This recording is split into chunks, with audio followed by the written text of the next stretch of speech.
Hello, Hello. everyone. This hour Hello. on Verbling, the next in my Getting Results in Business series. No, not Getting Results in Business. What am I saying? No, this is Great Short Stories. There we go. The next in my Great Short Stories series. We're working on episode 3 or part 3 of our short story by Paul Bowles, which is A Distant Episode.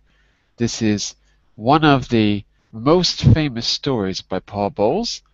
We're going to talk about the last part, read part 3, and discuss the themes, the mood that he creates, all this through the use of language. His use of English is actually pretty simple and concrete. It's not so difficult to understand the story, but there's a lot going on below the surface that we'll talk about. Well, that's a bit about the story. Here's a bit about me. I'm John Eric, your Verbling teacher for this hour. I'm an American teacher from New York, hanging out in Lisbon, Portugal to bring you this class. Here are 3 quick rules to help you participate. Don't forget to turn off, tune in, and open up.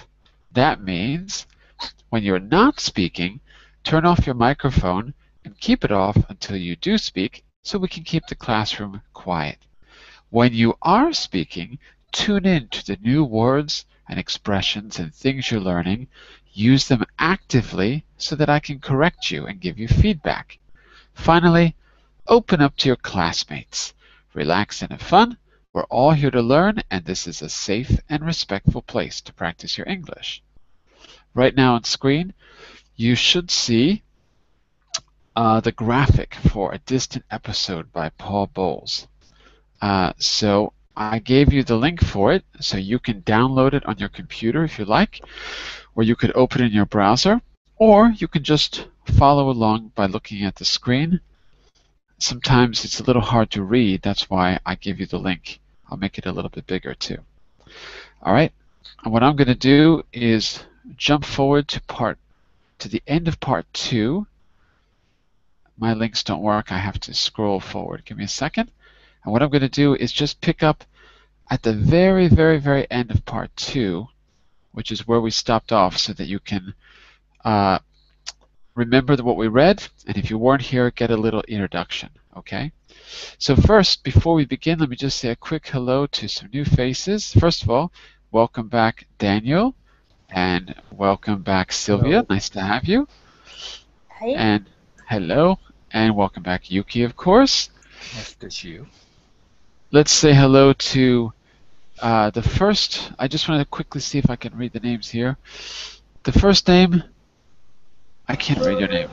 Karar. Say the name again.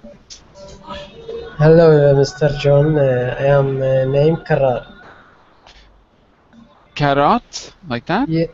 Karar. Karar. Yes, very good. Very good. Where are you from, Karar? I am from Iraq. From Iraq. Okay, very good. Well, I hope everything is nice and calm and peaceful where you are in Iraq, because it's not an easy place to be. Are you in a safe and quiet place?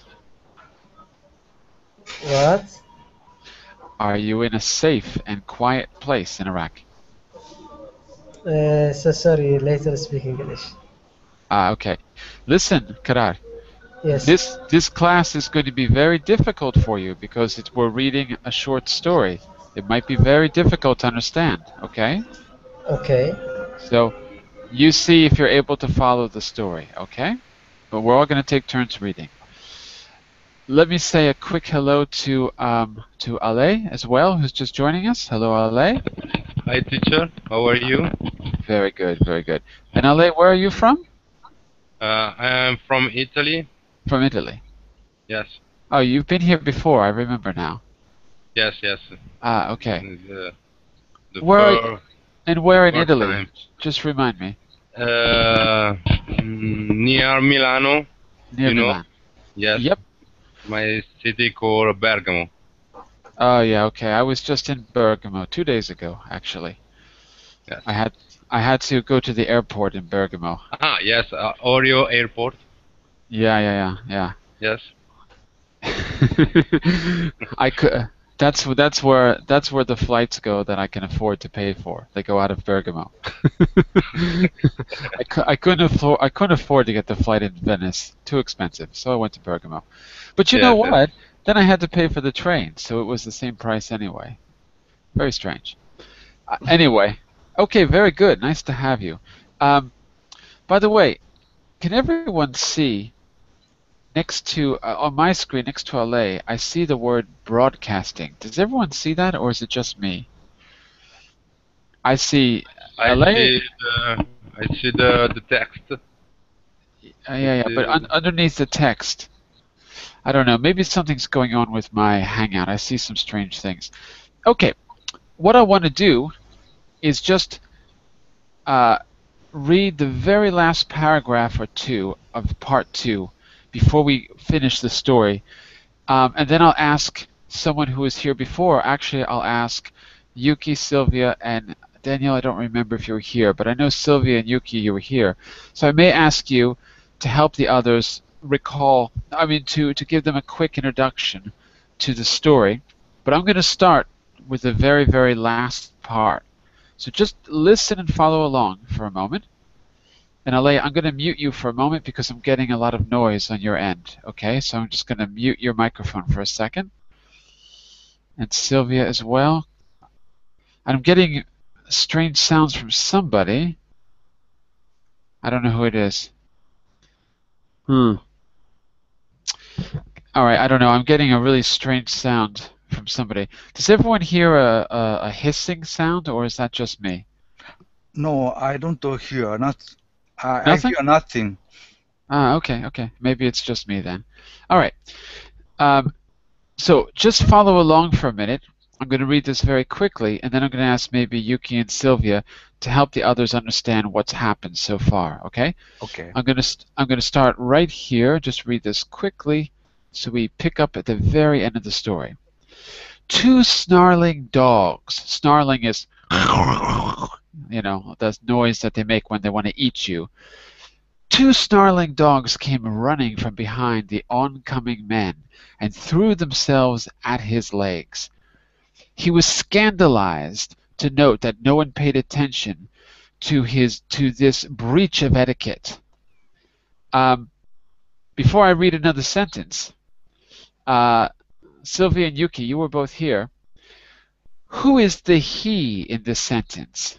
Who is he? I think he is the protagonist of this story. He is a professor, no? Right, yeah, that's right. Yeah. He's a linguist. He came to this area from abroad. That's right. This area is in warm country, maybe in Africa. He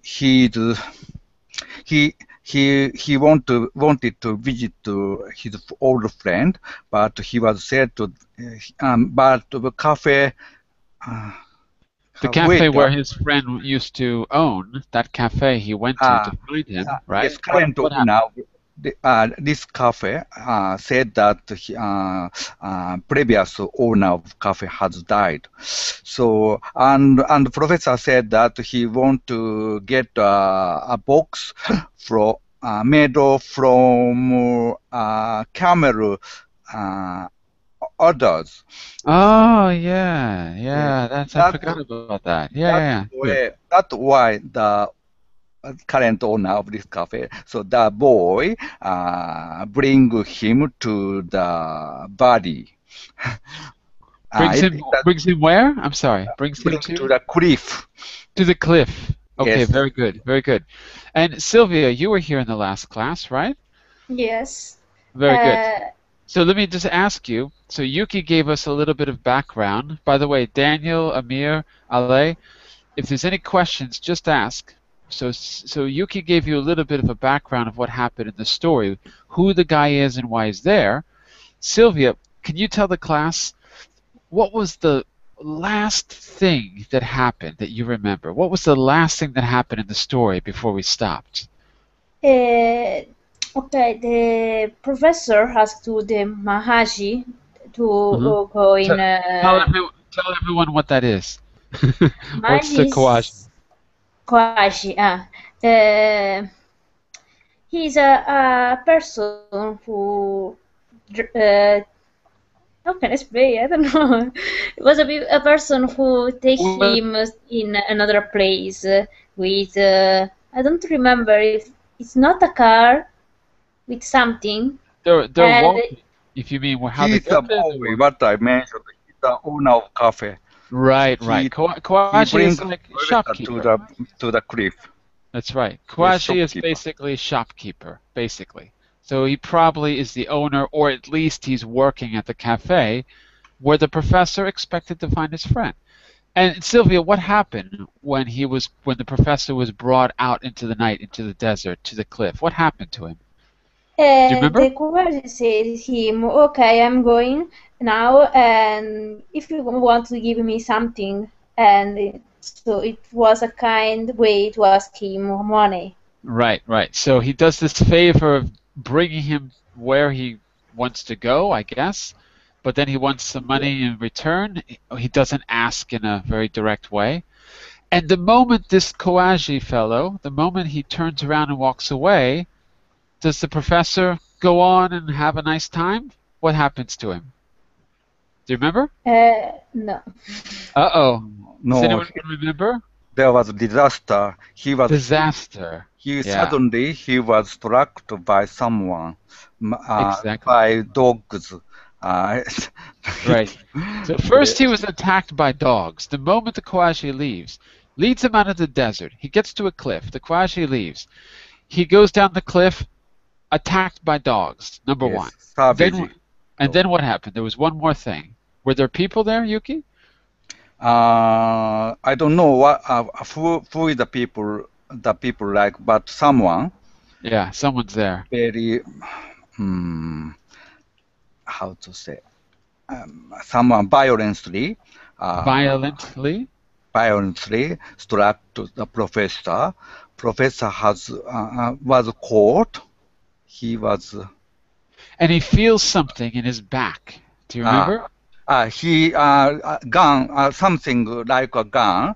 I stick to his back. He Right. felt, and he and this person urged the professor to walk down to the walk down. Yeah, that's right. So basically, the moment his guide, he's scared to death of the Kawaji, right? He thinks, oh, this is weird. And the guy says, "Oh, pick up rocks. There's wild dogs." And he's like, this is really getting strange. Kawaji And then recommended the- to professor to pick up the stone. Right. In the case of striking by dog. Exactly. So the moment the Kawaji, who he's afraid of, leaves, right? That's Yes. when everything goes wrong. He's afraid of the Kawaji, and in fact, the Kawaji was the only one who appears to help him. It's hard to say. We don't really know what the relationship is between the Kawaji and the people he finds. But anyway, he gets But it's attacked by... very suspicious about him. Something suspicious. Or maybe the professor is just very naive, who knows? But maybe there's no relationship. Well, I want you just to listen to the last paragraph or two, and then we're going to go around the room and read paragraph after paragraph. There's about 2.5 pages left of the story, and then we're going to talk about it as a group. You can ask questions at any time about vocabulary or about what's going on. Okay? So, let me just read this part here quickly, and then I'll turn it over to our first reader. Two snarling dogs came running from behind the oncoming men, threw themselves at his legs. He was scandalized to note no one paid any attention to this breach of etiquette. The gun was pushed harder as he tried to sidestep the animal's noisy assault. Again he cried, "The dogs! Take them away!" The gun shoved him forward with great force, and he fell almost at the feet of the crowd of men facing him. The dogs were wrenching at his hands and arms. A boot kicked them aside, yelping. And then, with increased vigor, it kicked the professor in the hip. Then came a chorus of kicks from different sides, and he was rolled violently about the earth for a while.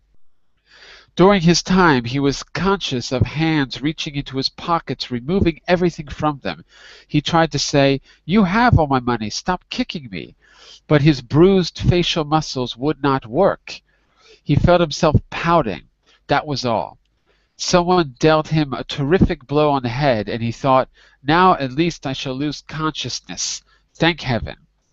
Still, he went on being aware of the guttural noises that he could not understand, and of being bound tightly about the ankles and chest. Then there was black silence that opened up like a wound from time to time, to let in the soft deep note of the flute playing.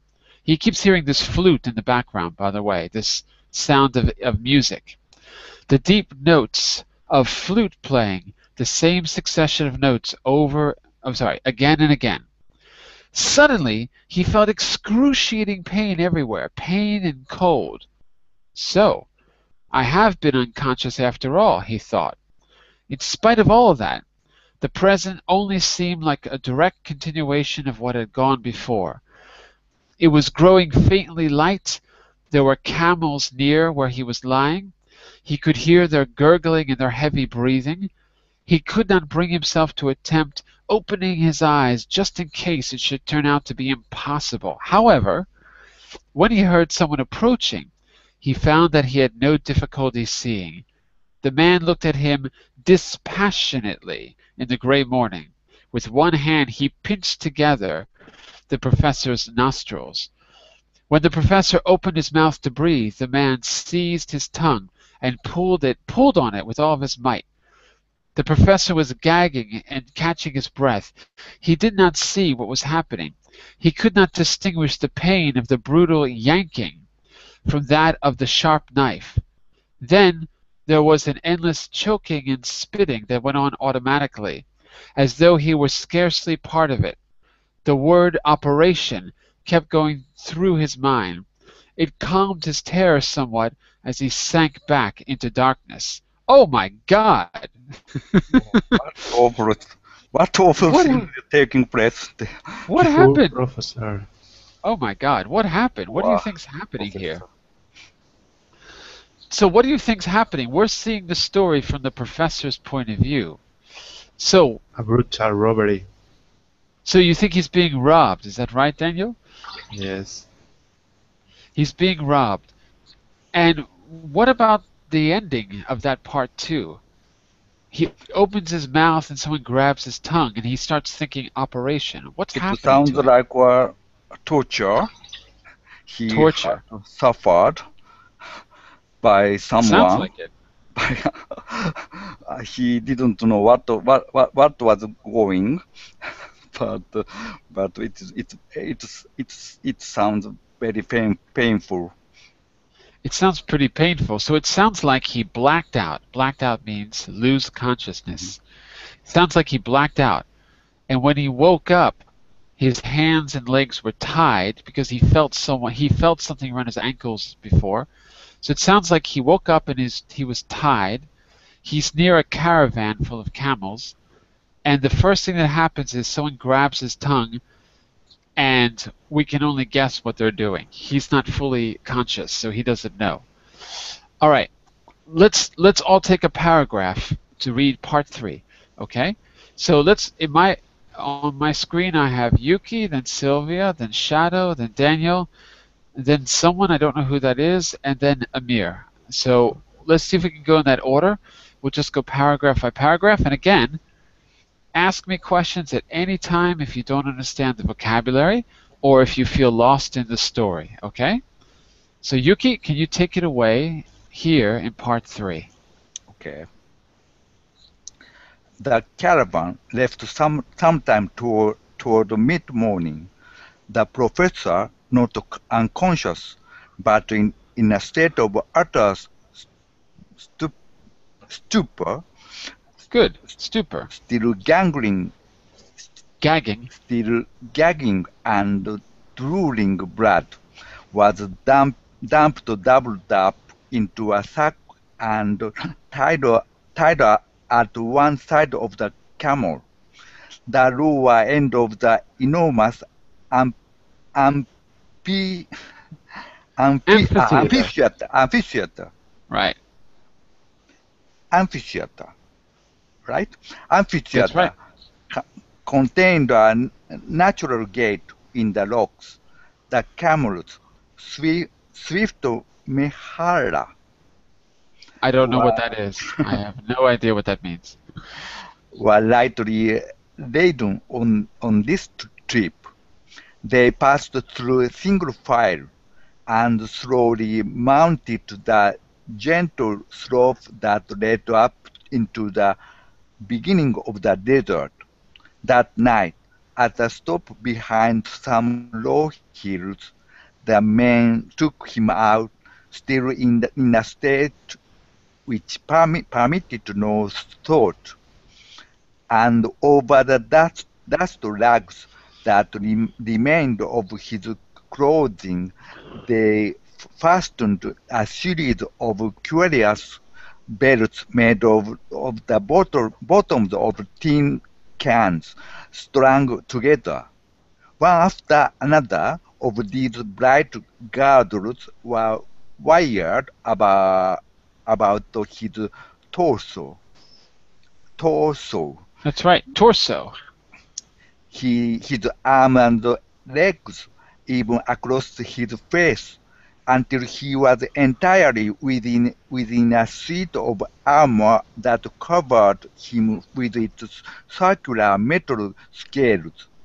There was a good deal of merriment during the decking Decking. That's right. Decking out. during this decking out of the professor. One man brought out a fruit, and the younger one did a not graceful caricature of an owlet nail executing a cane dance. The professor was no longer conscious. By the way, I have no idea what that means. Okay. What the I cane don't know. dance I don't know what like? I know what a cane dance is. You're dancing with a cane, but I don't know what OLED nail is. So I'm just as confused as you are. Dancing a cane with his hand? Yeah, maybe. Maybe, yeah. We'll I find out. We'll find out. The professor was no longer conscious. To be exact, he existed in the middle of the movement made by these other men. When they had finished dressing him the way they wished him to look, they stuffed some food under the tin bangles hanging over his face. Even though he chewed mechanically, Wait, even though he chewed. Even though he chewed mechanically, most of it eventually fell out onto the ground. They put him back into the sack and left him there. Okay, just a quick note. Hold on a second. I don't know if I can pronounce this. Ulet Nile, right, are a people belonging to a confederation of Algerian tribes living in the Olet Nile Mountains. And you can Google for them. You can see a picture. They're very, very, very ornate. They have lots of jewelry and like handmade jewelry and very exotic costumes. So apparently the cane dance is like a tradition. Hold on a second. They have an original style of music, sometimes known as Soada music. Belly dancing returns to. So it's kind of like, you can kind of picture belly dancing with the exotic costumes and jewelry. So that's what he's talking about in that line there. So Yuki, Yes. do you think you could, in plain English, do you think you could say what happened in this paragraph in plain English? Because it's not so easy to understand. I don't know, but it sounds like he was kept by the tribes, Right. desert tribes. Right. He's urged to go with with them in caravan. Mm-hmm. And so that's why he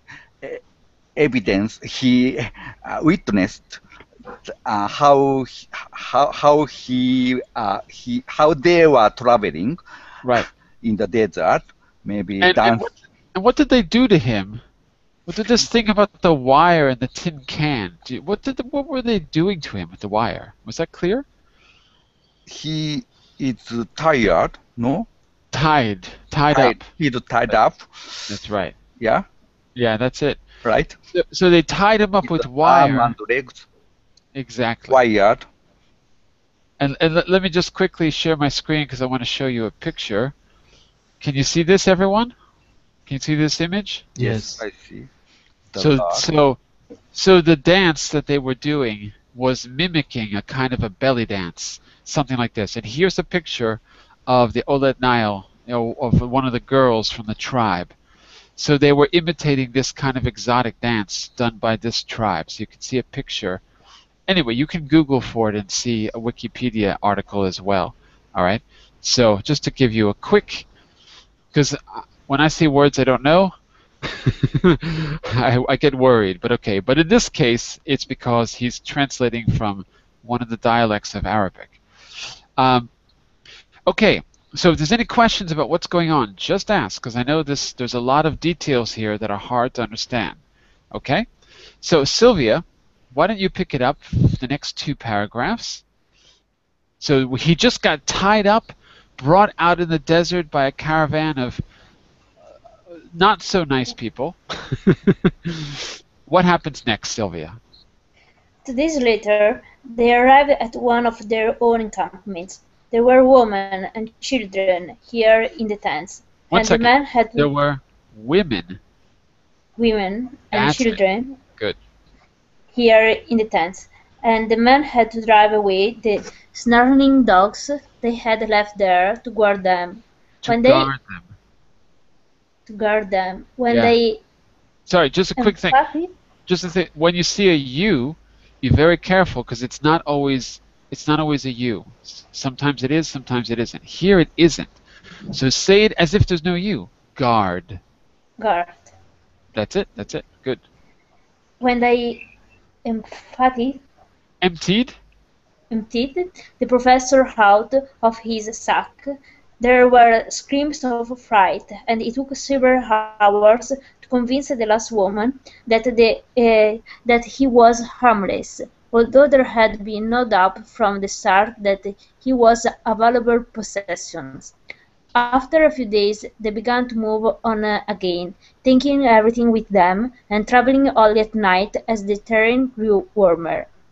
Even when all his wounds had healed and he felt One more time. Had- Had healed.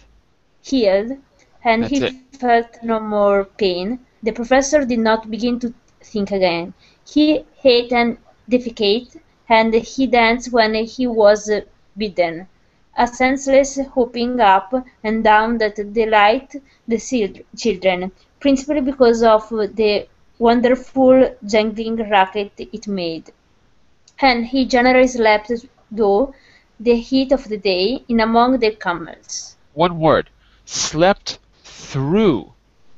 Slept through. That's it. Very good. What was this? Why did he dance? Was that clear, Sylvia? Why was he dancing?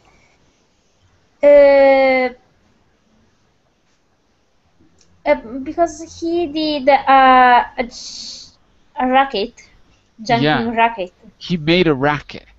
He made a racket. What's a racket? What's another word for racket? A simple word. Is it like a jacket? No. Racket is a noise, like a loud noise. So he had all of those cans. Remember, they tied him up with wire, and he had these like tin cans on the wires. Remember that earlier? Yeah. Okay. So all those cans clashing together made a racket, and so he's a prisoner now. And to entertain the children, they made him dance up and down because it made a funny noise and to keep the children happy. Tell me something, Sylvia. Is this a vacation that you'd like to go on? Is this a holiday you'd like to No, take? No, I don't think no. so. I don't think so. Not so nice here. Okay, Sylvia, one more paragraph. Go ahead. By the way, is there any questions? Is it clear? Yes, there was a word that, but I don't know where it is. Let me go back. Hold on. Sorry.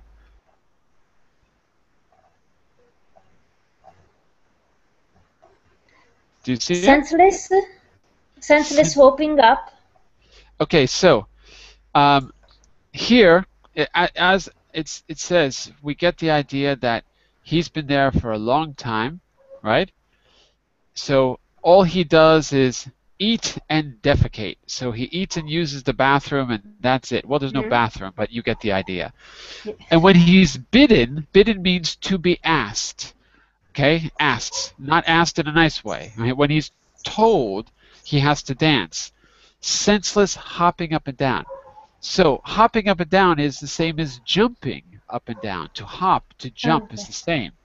Senseless means that there is no sense to it. It's senseless. It makes no sense. There's no reason for it. It's senseless. There's no reason.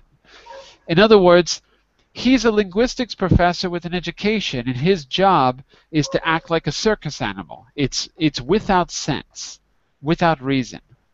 Clear, more or less? Yeah. Yes. Yeah? Okay. So senseless is the same as doesn't make sense. All right? Okay. Well, let's give everyone a chance to read. I'm going to actually go into Shadow here. Shadow, you're going to take the next two. Can you see where we are? Yeah. Okay. Okay. Can you go hear me for it. first of all? Yeah, yeah. Today you are not in the car. In fact, I'm in the car. You are. Okay. Go for it. Okay. If- So, when Wait, let me make it a little bit way bigger so you southeast, can see it. Hold on a second.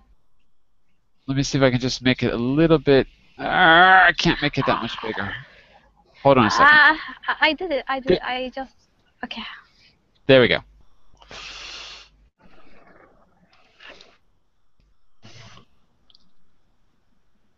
Okay.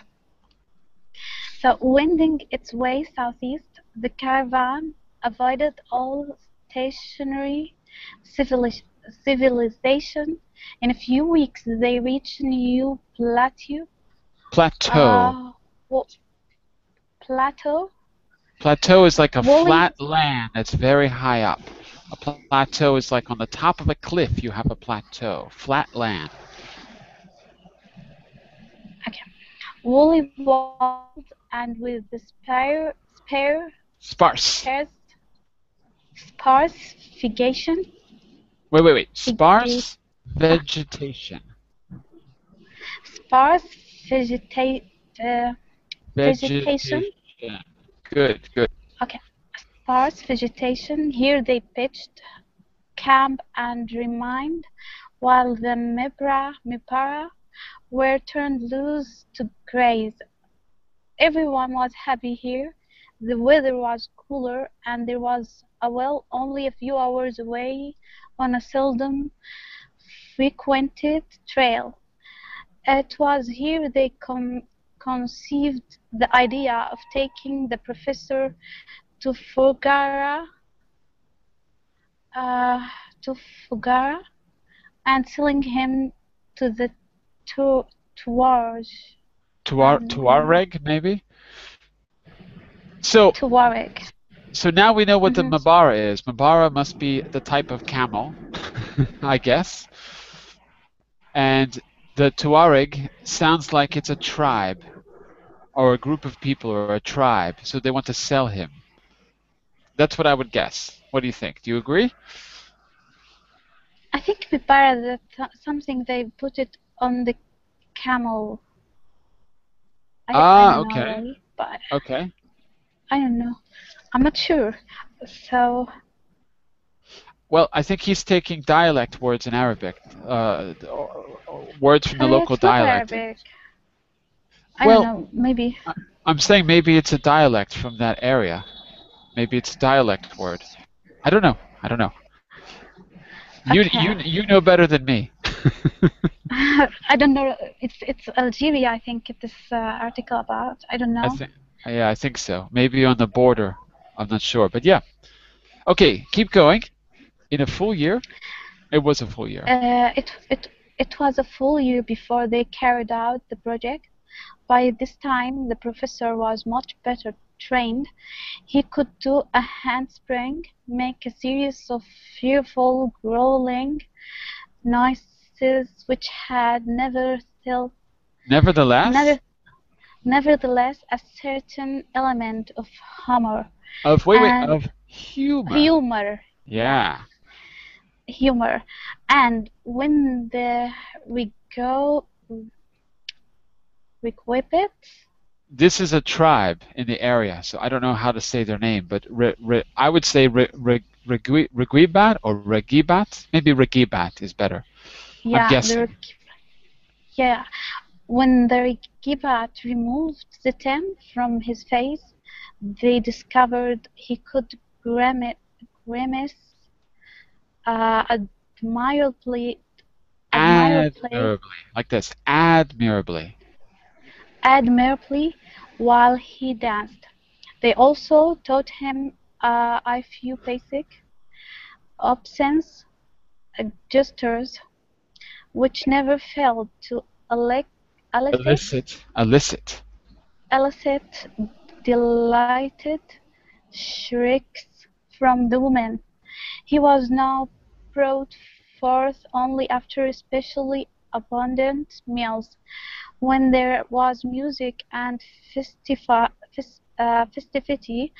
He easily fell in with their sense of ritual and evolved an Good. element and evolved an elementary sort of program to present when he was called for dancing, rolling on the ground, imitating certain animals, and finally rushing towards the group in feigned, Feigned anger. Not real anger. Feigned anger. uh the group in feigned anger to see the resultant confusion and hilarity. Confusion.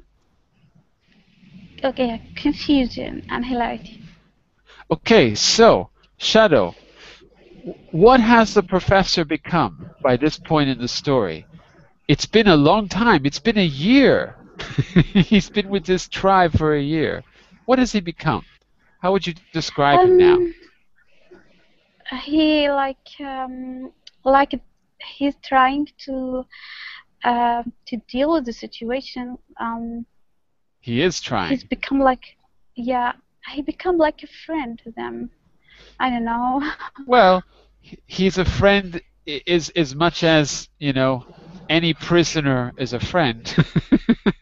It's true. He's developed a rapport with them. He knows how to entertain them.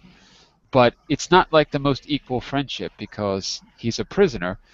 So it seems to me that he's like a circus animal. He's like their pet. This is a pretty funny story, actually. Yeah, maybe. I can think of a lot of It's a I sad can think of a lot story. of professors that I would like to see in this situation. I think this is a pretty good story. Yeah. When I did my PhD, there was quite a few I would like to see in this situation. No, I'm just kidding. I'm just kidding. Okay, let's see if we can keep going here. So Daniel, you're going to pick it up on the next paragraph where it says, when three of the men. Okay. See where we are? Yes, Go for it. when three of the men set out for Fogara with him, they took for Mehara with them, and he rode astride his quite naturally. No precautions were taken to guard him, save that he was kept among them, one man always staying at the rear of the party. They came within sight of the walls at dawn, and they wait among the rocks all day. At dusk the youngest started out, and in 3 hours he returned with a friend who carried a stout cane. They tried to put the professor through his routine then and there, but the man from Fogara was in a hurry to get back to town, so they all set out on the Mehara. In the town they went directly to the villager's home, where they had coffee in the courtyard, sitting among the camels. Here the professor went into his hut again, and his time there was prolonged merriment and much rubbing together of hands. And agreement was read, a sum of money paid, and the Regibat? Regibat withdrew, leaving the professor in the house of the man with the cane, who did not delay in looking him into a tiny enclosure of the courtyard. So Daniel, what happened to the professor when he finally gets to the town? The professor is like a good. Exactly. It's sell. He's a commercial good. It's a commercial good, yes. And he's It's a sold. valuable good. So he gets away from the tribe, but now we have to wonder, so who would buy an adult linguistics professor in the middle of the desert? It's very useful. you never know. If let's imagine you need to know about linguistics, just buy a professor. All right. Let me just see where we are. Ooh. I'll tell you what. Okay. I think I'm going to do this paragraph. Let me see who's here. I'm going to take this long one really quickly, because otherwise we're not going to finish on time. Let me see how much we have left. Yeah, okay, we'll get this done. Let me take the long one, and then we'll go to Amir afterwards, okay? Let me take this long one first. The next day was an important one in the professor's life, for it was then that pain began to stir again in his being. A group of men came to the house, among whom was a venerable gentleman. Venerable, I mean honorable person. Better clothed than those who had spent their time flattering him, setting fervent kisses upon his hands and the edges of his garments. This person made a point of going into classical Arabic from time to time to impress the others who had not learned a word of the Koran. Thus his conversion would run more or less as follows. Perhaps in Salah, perhaps at, I'm lost, hold on a second. Perhaps at in Salah, the French were stupid. Celestial vengeance is approaching. Let us not hasten it. Praise the highest and cast thine anathema against idols, with paint on his face, in case the police wish to look close. So if you can see, this is a quote. This is the conversation here. The others listened and agreed, nodding their heads slowly and solemnly, and the professor in the stall beside them listened too. That is, he was conscious of the sound of the old man's Arabic.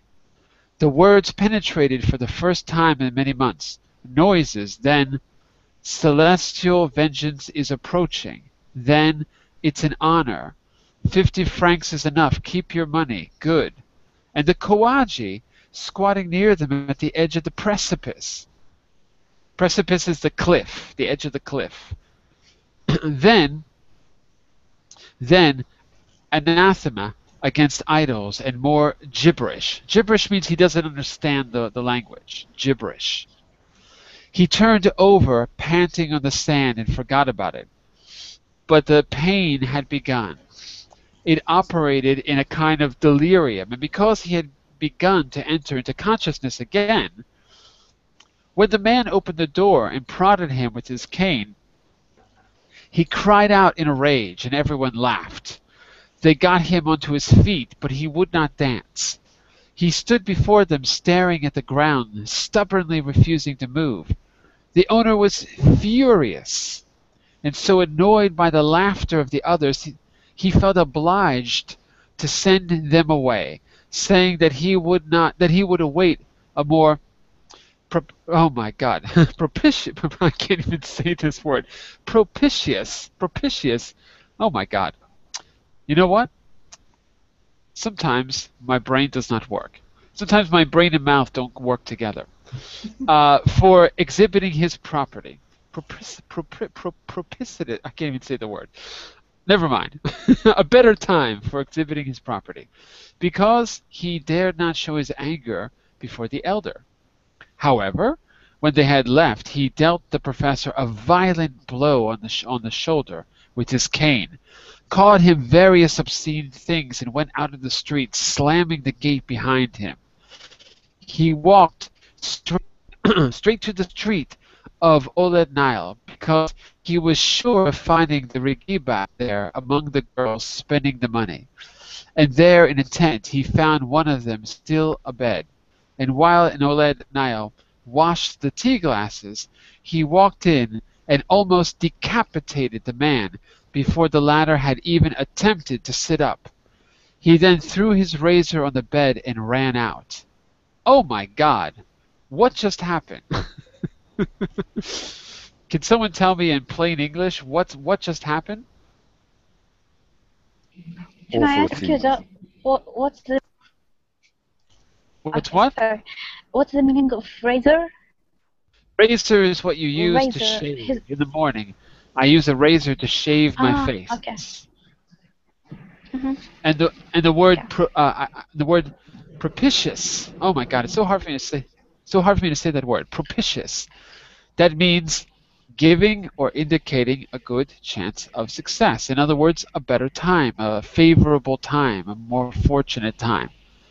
So I kept saying propitious, but it's propitious. Sorry. So awful things happened, Yuki. What was the awful thing that happened? So he was sold to Awful. this guy, and what Yes. happened? Uh, Next day, he and his company met with honorable man. Yeah, some guy who Yes. spoke, classical Arabic and was dressed well. Yes, and the professor have to dance in front of him, but he refused to do it.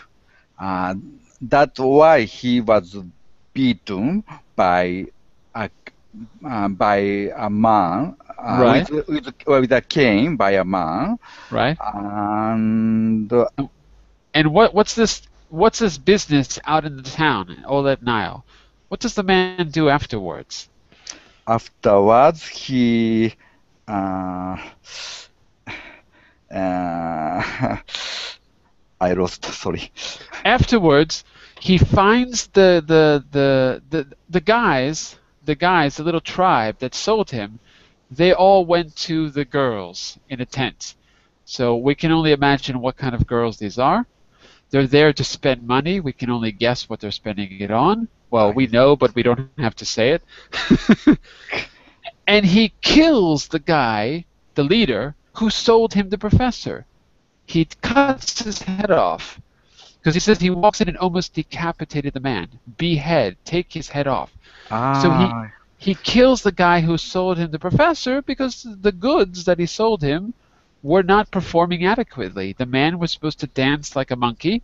He didn't dance like a monkey, so the guy went to the other place, found them in the tent, and he killed him. And that sent a message to the rest of the gang that next time when you give me a dancing Western professor, he better dance. The man was beheaded, like He was beheaded. like ISIS video. Yeah. Yeah, basically, sending a very clear message. Okay, Amir. It's a kind of threat to.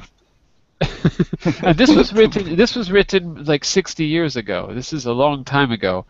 So, no parallels to present situations. Just a coincidence.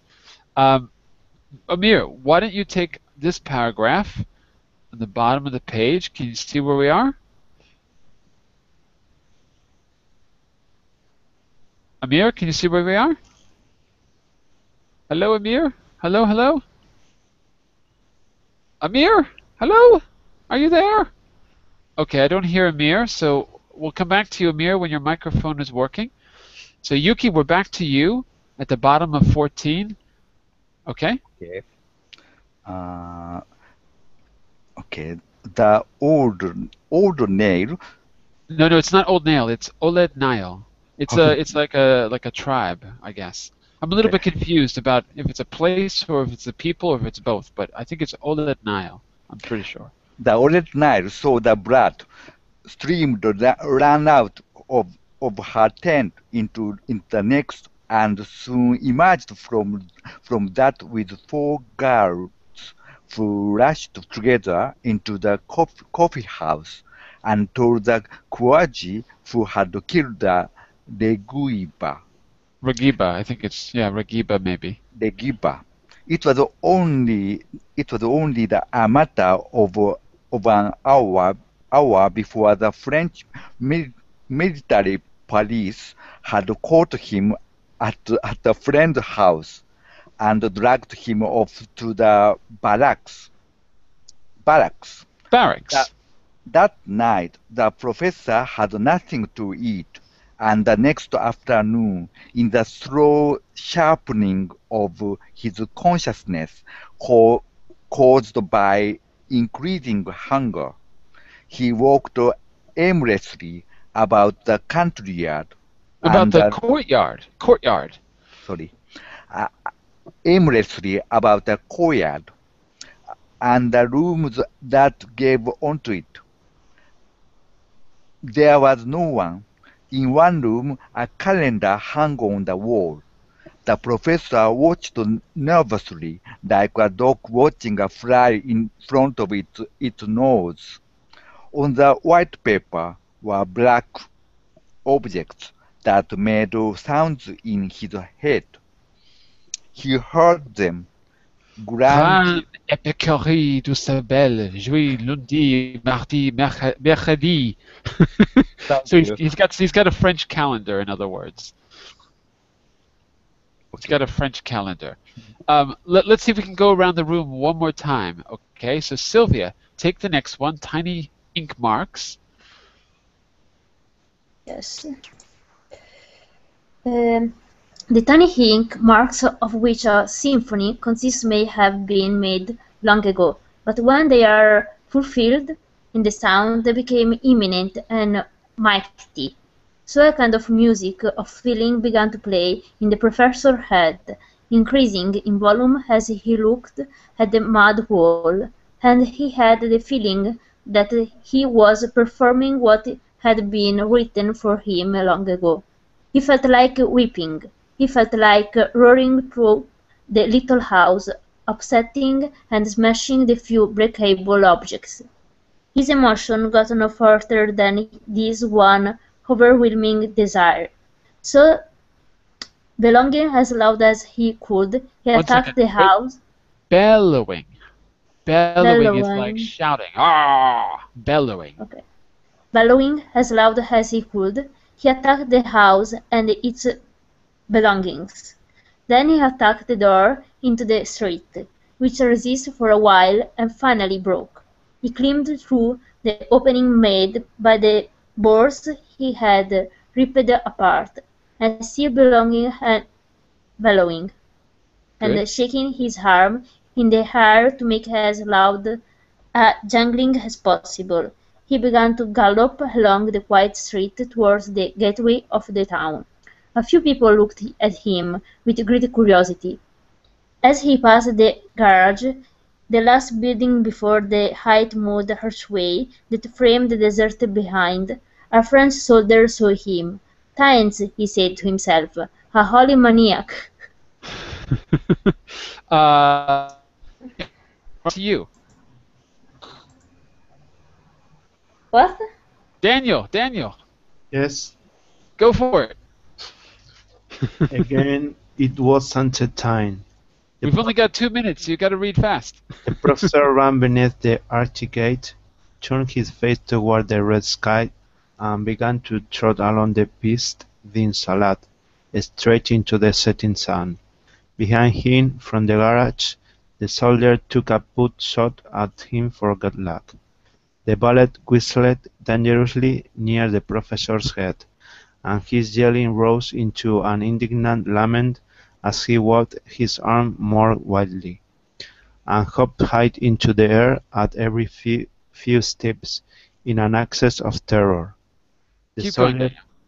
the soldier watched a while, smiling as the cavorting figure grew smaller in the oncoming evening darkness, and the rattling of the team became a part of the great silence out there beyond the gate.